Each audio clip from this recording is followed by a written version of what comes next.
Hi, Dr. Robert Kornfeld here from ChangeYourStoryCoaching.com.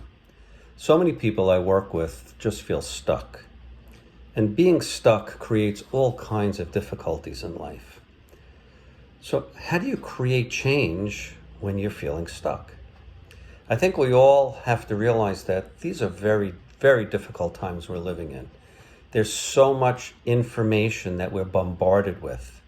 We have social media that just fills the airwaves with so much information. It's very hard to know everything. And it's very common for people to feel like if they don't know everything, then how are they as good as anybody else? It seems like everybody else knows everything, right? When you feel that, it starts to whittle away at who you are as a person. Of course, we come to those feelings with low self-esteem and other issues that we carried with us through life, but social media has a way of making people feel worse than they already do. On top of that, we have Facebook friends posting perfect lives every day. All the wonderful things they do, all the wonderful things they are. Social lives that are just unmatchable. And little by little, it just starts to make you feel really bad about yourself. But there's so many ways that people get in their own way. And the number one thing I find is fear of failure. Fear of failure is a very difficult phenomenon to overcome because the thought is, if I do something and I fail, I'm going to be really, really embarrassed. And that's going to make me feel ashamed of myself. So a lot of people do nothing rather than fail. That's a really terrible trap to fall into. Another thing we deal with because of that shame is embarrassment.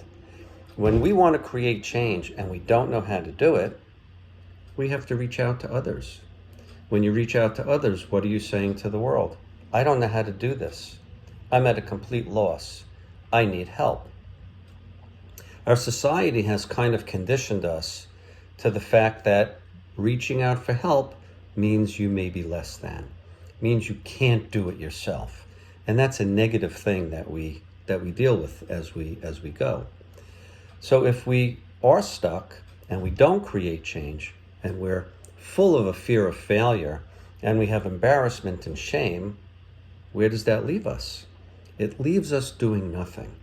It leaves us to create a habit of procrastination, of letting things just go, of letting things build up. And the more you procrastinate, the more things you leave undone. The more things you leave undone, the greater your sense of overwhelm. And overwhelm will cement you into a corner of stuckness. And that's not what we want. So we have to start looking at things a bit differently. Instead of fearing failure, we have to understand what failure is. Now, there's two types of failure. There's the failure of never trying, which means you can never succeed. And that's obviously not going to get you where you want. Or there's the failure that comes from commitment. Now, I want to be very clear. You can never try to change. The word try leaves failure as an option. You just have to do the right thing.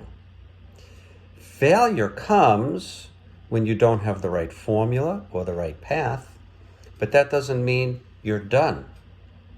You look at these quote-unquote failures as an opportunity to create a different path to the goal that you want to create. This is exactly what Thomas Edison did when he invented the light bulb. The poor guy failed 400 times, but he never gave up. He saw each failure as information of what not to do. And that's how we overcome that fear of failure. We understand it's part of becoming successful. And every successful person has failed.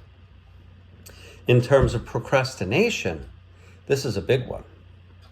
The more things you've procrastinated on, the more things you have to deal with. But what if you looked at things from a much smaller view?